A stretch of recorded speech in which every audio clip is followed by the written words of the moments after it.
Hello, everybody. This week I read Persian Fire by Tom Holland. Yes, Spider-Man himself wrote a history. No, I don't. I'm pretty sure it's not Spider-Man. I specifically looked for. I'm interested in your ancient world civilizations. So I want one on China from way back because they're one of the oldest. I'd like some from the Aztec and whatnot, but it's hard to find those because it's in a jungle and no one wrote anything down. But then there's also your good and well known your Egyptian, Babylonian, Assyria, these kind of ones, right? All around that area. So I looked specifically for a history about that, and this came up. I've never read anything by Tom Holland. I don't know. I had no idea if he was good, but it was part of the Audible Plus subscription, so I don't have to buy it. But having said that, I am strongly considering buying this book. I mean, it's that good. It's a 4 out of 5. Well, it's a 3 out of 5. It's still very much history. So if you're just not in the mood for it, you can still avoid it. But if you are in the mood for it, and even if you know some of what's happening here, right? Like you're already sort of well versed in these sort of situations, it's still presented in a fun way. I learned things. And it's a lot, right? So you would think it's not a lot because it's not long, but there's a lot in it. And it makes a reread that much more, well, I don't want to say worthy. It's reread worthy. I can say that. Reread worthy. Rolls off the tongue. It does. Okay. So 3 out of 5. It's very good. I mean, with histories, right? So you can get biographies. I like those. I'm starting to like those a lot. You can have a grand scope situation. But in amongst those, you have, and it's varied throughout sort of the years if you look at the publishing dates. Sort of 1800s writers were okay standing on their own 2 feet. Right? So if you're reading a Thomas Carlyle, he is putting some of his input. Oh, better not. It can be, okay. No shaking of the leg. It'll jar the camera. Thomas Carlyle will put more of himself sort of in the book. Right? Versus, I don't know what happened in sort of the modern, where they just want, they're like Joe Friday. They just give me the facts, man. Nothing but the facts. And in that sense, they're like too afraid to make an opinion, right? And I'm not saying this is just what Thomas Carlyle thought. But in history, right, in a biography, this is supposed to be fact. There are times when you won't have a piece of paper or an actual artifact to say definitively, right, this such and such happened. So, just as an example, if you have a bunch of receipts that 35 turkeys were gotten and, 35 plates and this and that, right? Extra tables were ordered. But no documentation ever says they had a party. But then afterwards, people were, taking home the banners or whatever. All the pieces are there for a party. You can say there was a party. Right? It's not too much of a stretch that after such and such party, now these two people don't like each other. I'm assuming something happened at the party. There was alcohol involved, right? These kind of logic leaps are okay. And especially with this type of material. Our source material here is ancient Greeks, right? Romans, these people from antiquity who had these scrolls that rewrote it and made some opinions of it themselves, on top of archaeological digs and translation of hieroglyphs and stuff like this, right? This is our source material. So we're very far removed from it. So even that source material, Herodotus, etc., it is written in a way that's almost inaccessible. Certain facts are well known to them. They're rolled over. The pace, the cadence, this kind of thing aren't natural to what we have now. And it makes for a more difficult read. Not impossible, but difficult. So when you get an expert like a Tom Holland or somebody who goes, head first, deep dives in, knows that this area has changed in the 3,000 year history we're talking about. It's named like 9 times. That this group of people went from here to here to here and then ended up there. That, right? He understands the people. He understands the environment. Understands the culture. And so his logic leaps, though not fact-based, right? There's no piece of paper that said this thing exactly happened. He gives you that connective tissue in a kind of a way that makes this very palatable, very fun. Now, you're reading it, it's, you're not going to remember all the names. I'm not even going to try. They'll stick in your head in a weird way, but you can't get it all at once. Nor should you. It's the fun of a reread or then grabbing someone else's history on the same thing and getting this new angle, right? So you start to develop like they do this all around. And it gives you enough without him overbearing, without him being so overbearing that you could make an opinion yourself, right? It's as clean a picture as you can get. Very, very good. So what is going on, right? So just in your head, and for whatever reason, I always mention this, but in my head, I don't know why. Sometimes it's hard for me to chronologically sort of place where things are. I don't bother with dates too often because it just turns hodgepodge, right? So if you say like 1000 BC, they would write that like the year of Cambyses taking over Babylon is year 1, and we start from there, right? The year of Rome founded is 1, and we start from there. Dates start to get all convoluted anyway. It's a lot of math just to sort it all out.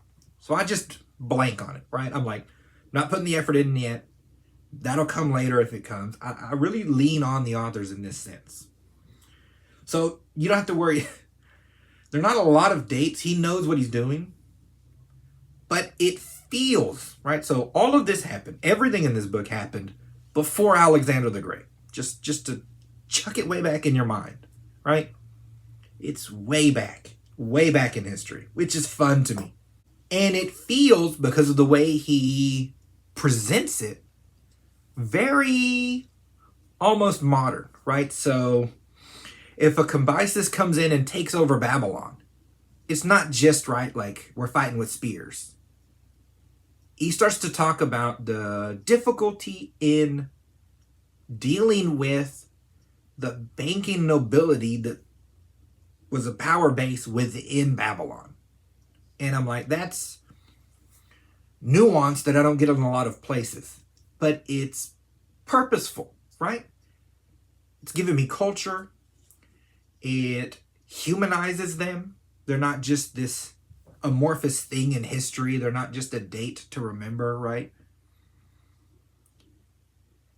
And that's realistic, right? It's not, what did they say? Hearts and minds. It's not just about beating an army a lot of times.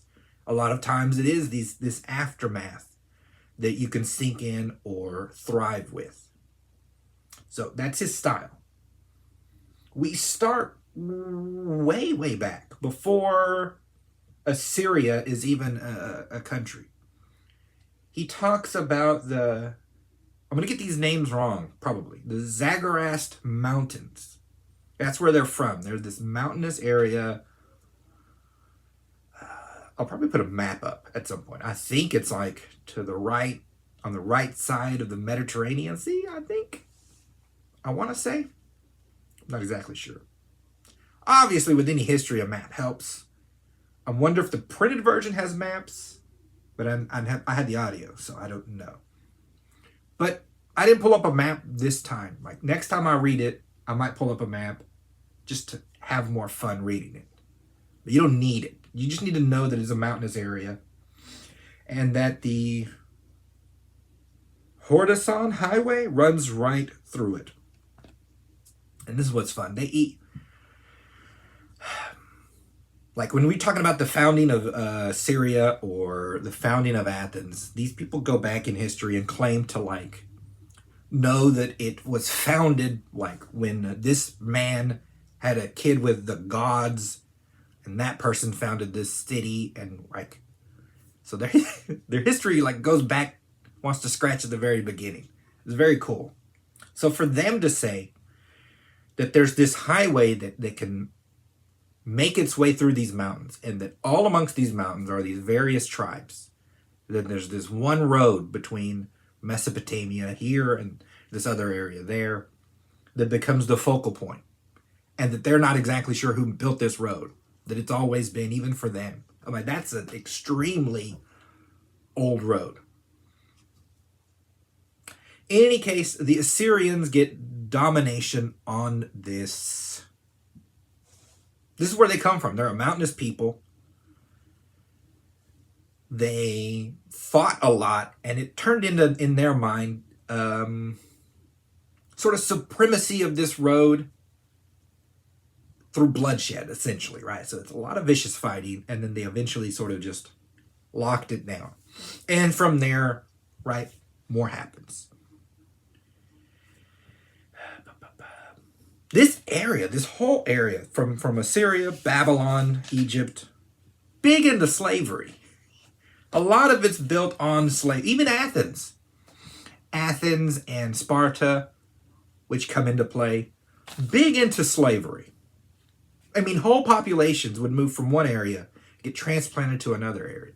What I really liked about each part, okay, so we'll get the Assyrians, we'll get some Babylonians, but then it goes to the Greeks, the Athenians, and the Spartans.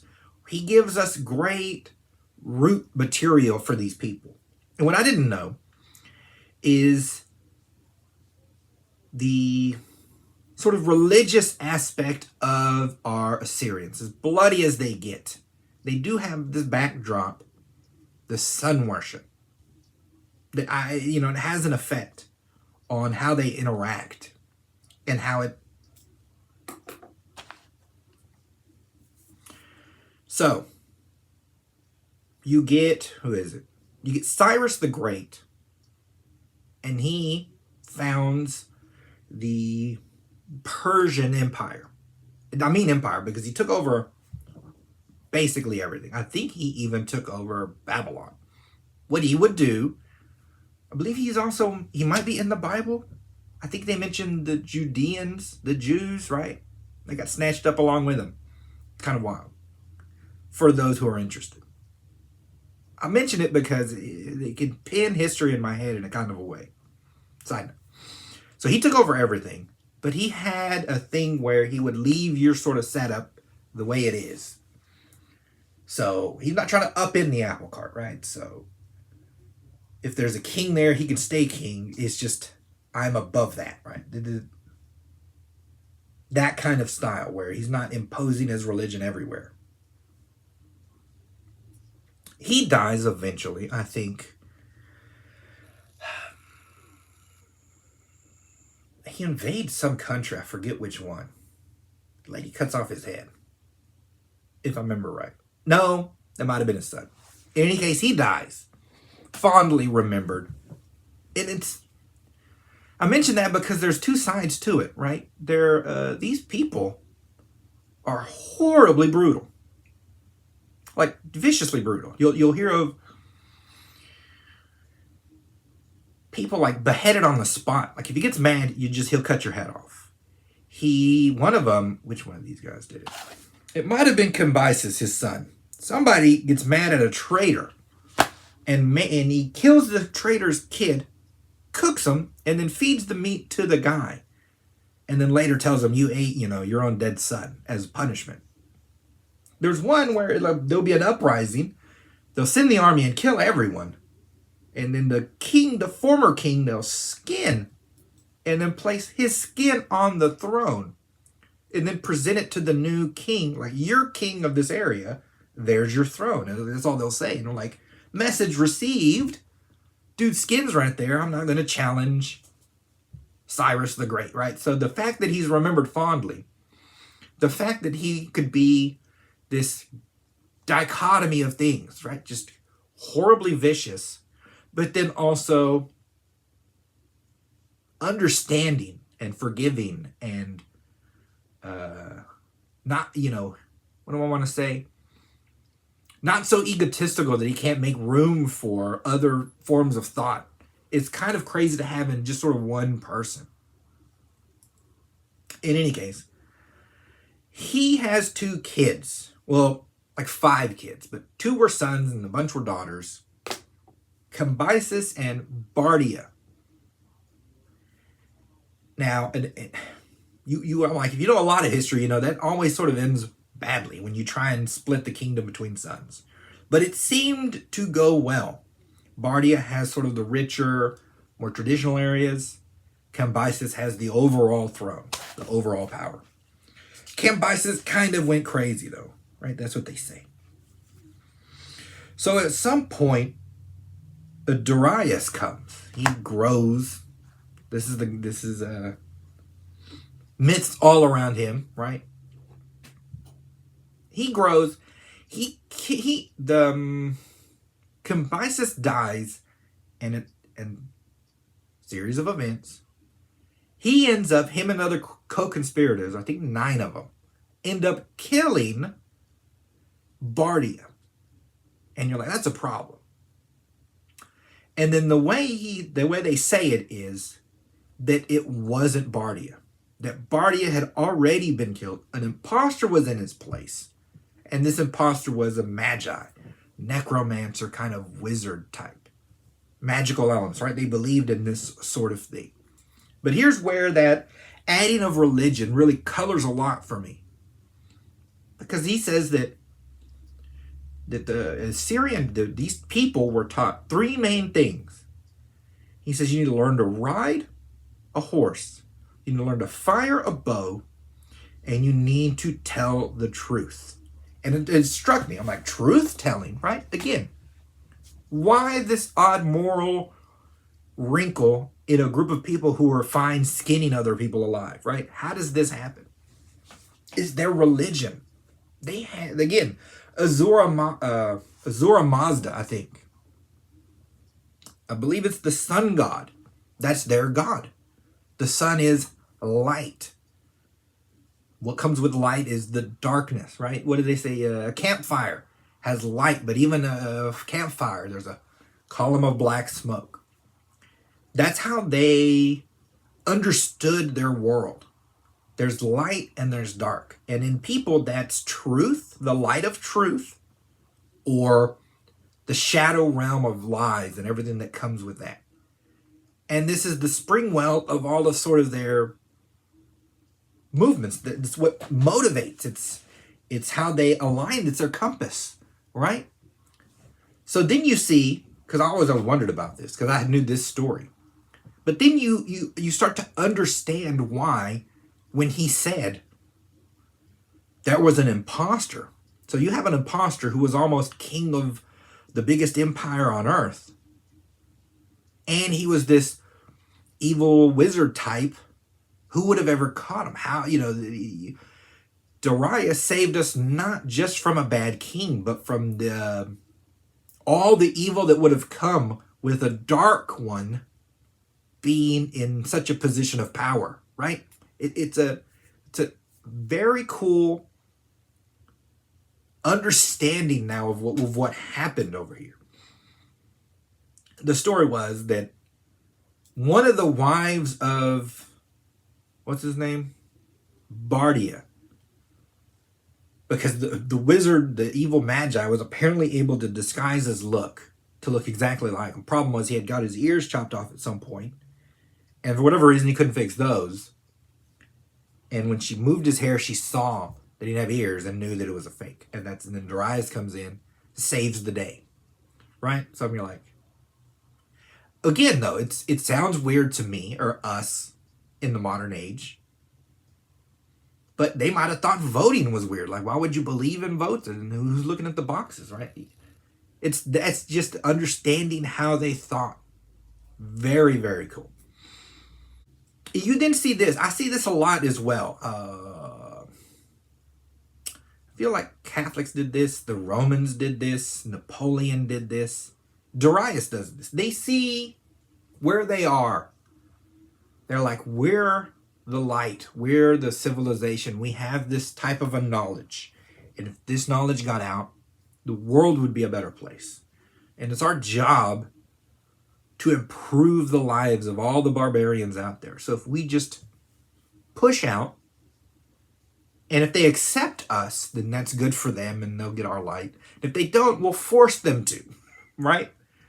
This is their thinking, on top of course, raking in lots of slaves to do everything else. But that's the background of their thinking. They are vicious, but they had a cause, this greater cause that leads them out. And so Darius does. He moves out. He wants... What does he want? He wants you to submit. So if you send him, what does he want? He wanted big jars of water from the Nile River. And he'd stuck it in his vault and say, I now have conquered the Nile. Look, it's in my vault with all my other loot.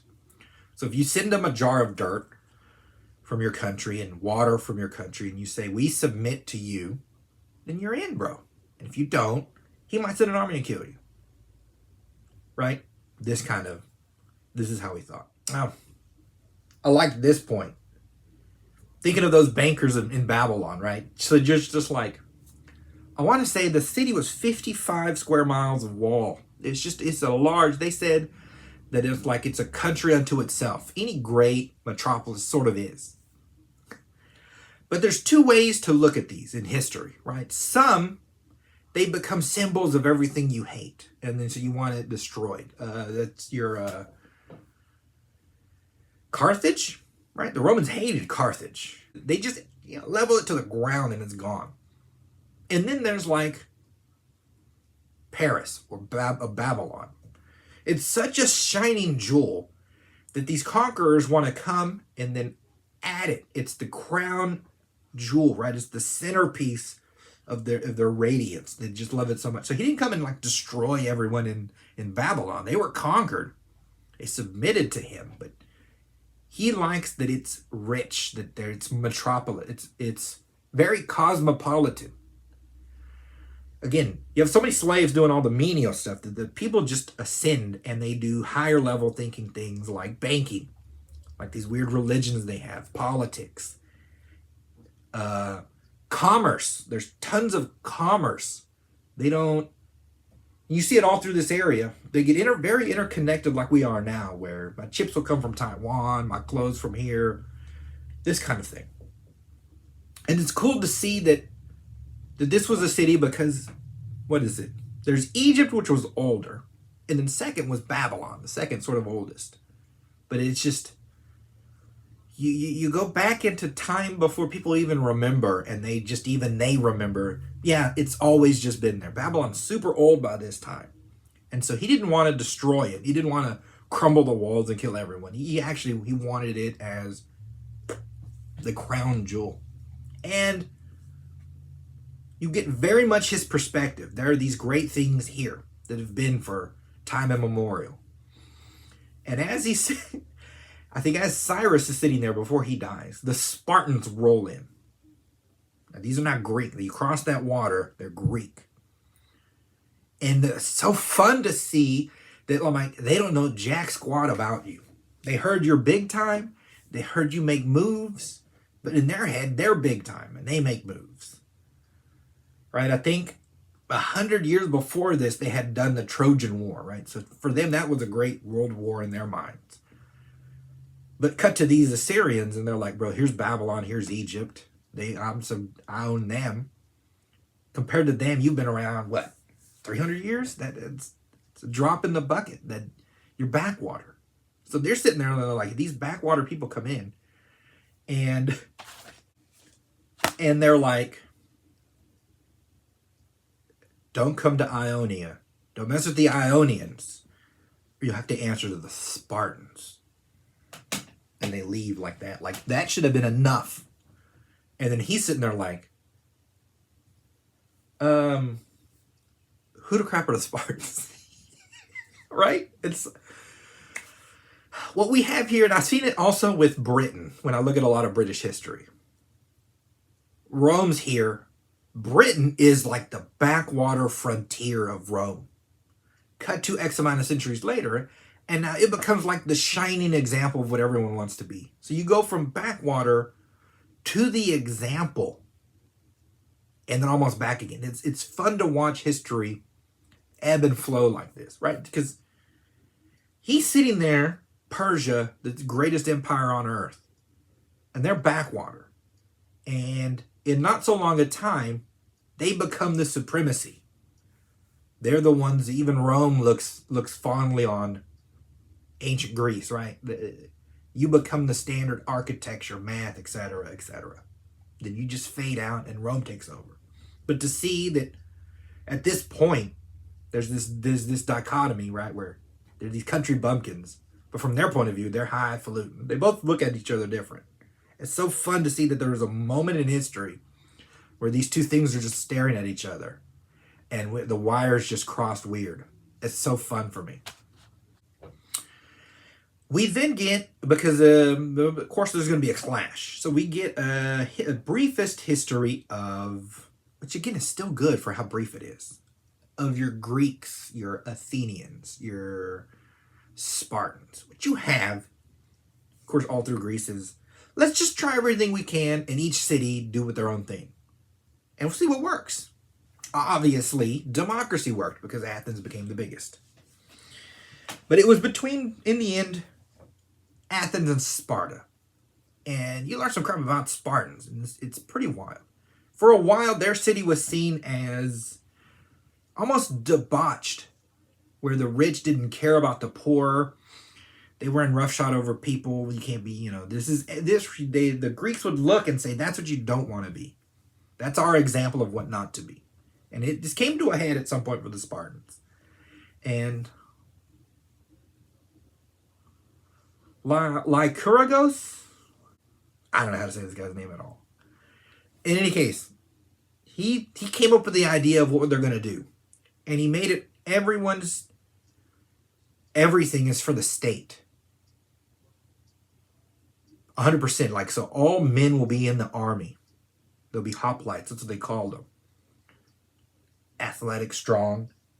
All women will then have to, your job is to have a kid, preferably male. So if you had two males, then that's even a benefit to your husband. This kind of thing. He believed so much in his idea of some sort of self-sacrifice for the state that this fool committed suicide by starvation. So that this act of mine can show y'all the level at which you should give. Their idea was you just be a hoplite if you're a guy until you die, essentially. And I'm like, that seems, I'm like, what? I'm like, why are we working? You work for a living. Why are you killing yourself working, right? What are we doing? But they liked it. From their perspective, the rich got to keep their money because other city-states they'd banish you if you had a vote. They just banish people. They got to keep their king. They got to keep their stuff. They just had to fight. And from the common man, you don't have to farm anymore. You're just a soldier. That's an upgrade. You give common people the land. They're not working it. They go get slaves, which was, again, unheard of in Greece. They weren't big on slaves, but the Spartans were. They enslaved other Greeks. They enslaved them. And those, what were they called? I don't know the name. Those were the ones like, you make me, you chop wood and you farm and you make my clothes. I'm above that. I can't be doing that. The Greeks taught sort of the same way without being as vicious. But these Spartans, I'm like, you put your kids, I'm like, I think they'd make the young men like run off and steal from other places. Of course, if they get you, whatever happens, happens. You end up killing at a very young age. You're sleeping outside, forced marches, forced fighting. It got very vicious. Very vicious. But you got a good army out of it. So when Persia, I think it was Darius, I don't remember which one, because that's the back half of the book, is sort of your conflict between the Persians and the Greeks. The Persians had a hard time with because of the multiculturalness of their army, right? It was sort of rabble compared to trained fighters. It was also, they weren't able to use their chariots as effectively. And then again, you're fighting Spartans and they're hard-nosed. You had the Battle of Marathon, and of course your, what's the one? Spartans holding the pass. They made a movie, the 300 movie about.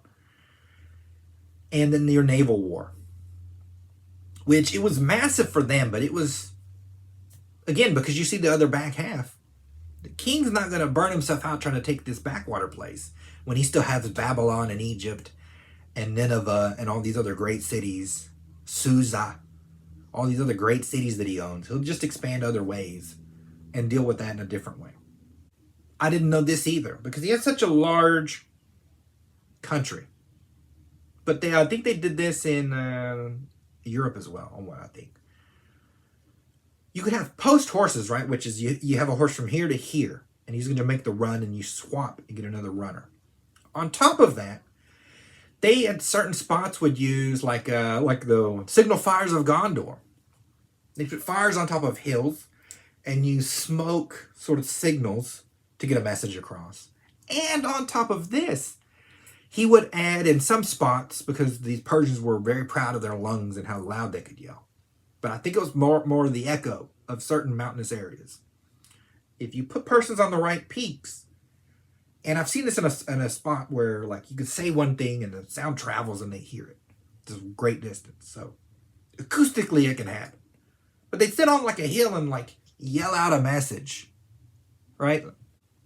And then he would then yell out to the next guy, and that guy would do a fire signal so that he could know what's happening thousands of miles away by the end of the week, which was unheard of in that time. And he guarded these roads. So they say the best way to see if you had the king's favor was how fast you could move on this road. Because if he wanted wine from Babylon sent to Susa, it puts the royal, you put the royal seal on that bad boy, and nothing stops it. It goes from post horse to post horse, runner, whatever I need to get it from there to there. But if you're like some governor of some small country, your pass only gets you, you got to wait here a week or two on the road because your pass is wait. Well, I don't have to tell you. So not everyone could use his roads. Only if they're him and at his leisure are you allowed to use them. And he guarded them. So if again, they're vicious. You're past where you should be. You're not marked to be here. Means you took the road to get here. Cut off a hand, cut off an ear. Right? We're cutting off parts. Now you know that's your lesson. You lost a finger this time. Next time it'll be two. This kind of, like, Jesus, calm down, bro. But they never calmed down. One guy, I think there's a story in here. One guy got a slave, shaved his head, tattooed a message on the head, waited till the hair regrew, and then sent the slave to such and such guy with the message of, when you receive this slave, personally, you yourself shave his head. And then when he shaved his head, he saw the message.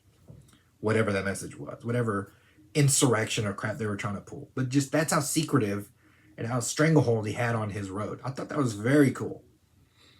I always wonder about little nuanced things like this. Like where did they poop? Where did their food come from? How they communicate? This kind of thing. The Greeks, of course, that's why we have the marathon. Because that one dude ran it. He just hoofed it.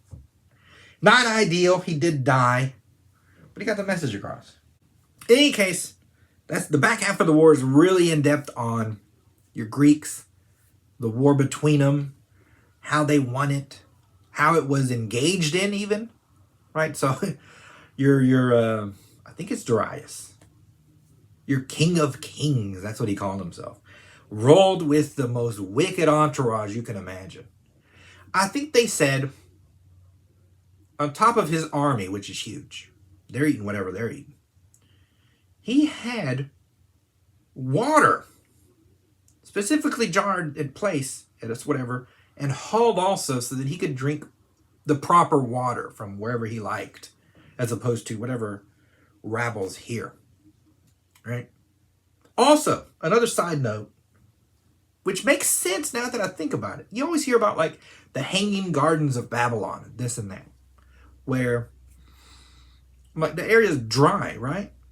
And then so they end up with a love of plants, of gardening, of this and that. And this Darius especially, I think at some point he stopped because he saw a type of a tree or a flower that he thought was very pretty. He stopped the whole army and he personally looked at it. Then he set 2 guards to guard it so that nothing would happen. And they adorned it with gold and stuff. Again, a culture shift. The Greeks don't care that much about their plants. They like their buildings. They like stonework. But these Persians, big into it. He would diligently work in his garden. He loved plants from places. He loved to grow them. He loved that he had a green thumb. And again, you just don't think of the king of kings being a gardener, but it was, esteem was given to it. He put effort in it. And I'm like, well, that makes, sort of the hanging gardens of Babylon, makes it make sense to me now. People don't just do stuff. There's a reason why they do stuff. And when you learn that reason, you know more about history, and that's fun. All right. That was this week's book. This is this week's ads. Or my book. These are my books. I'm not going to say my books are better than ancient history. These are my books. I think they're fun. They're fun books. Go buy one. Help the channel. You don't have to. I mean, let's be honest. No one's forcing you. I'm still going to do these even if you don't buy them. We're good either way. We're better if you buy them, but we're good either way. I've jabbered long enough. Thank you, everyone listening, and I'll see you all next week.